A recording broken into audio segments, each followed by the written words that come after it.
On peut tous être ingénieurs. Et je vais vous le prouver. Déjà, il faut commencer par poser une question, parce que les ingénieurs, ils adorent les questions. Incendie dans l'Aude, 17 000 hectares partis en fumée.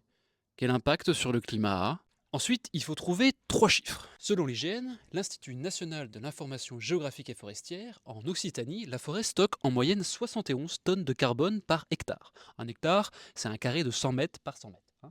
D'accord Bruno? Tu t'abonnes? Selon l'IGN toujours, 90% du carbone est stocké à part égale dans les arbres vivants et dans les 30 premiers centimètres du sol.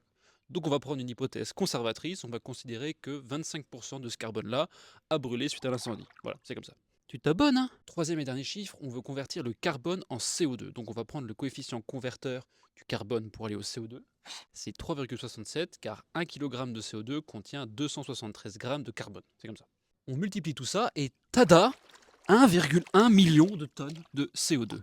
Avant de vous dire si c'est beaucoup, il faut que je vous dise à quel point ce calcul est approximatif. En effet, j'ai pas du tout différencié la forêt des maisons, je connais pas l'intensité du feu et j'ai pas abordé le pouvoir de réchauffement des cendres, des aérosols, rien. Bref, dans le jargon, on appelle ça un petit calcul de coin de table, dont le résultat représente quand même 3% de ce que la forêt française métropolitaine stocke chaque année, soit 40 millions de tonnes de CO2.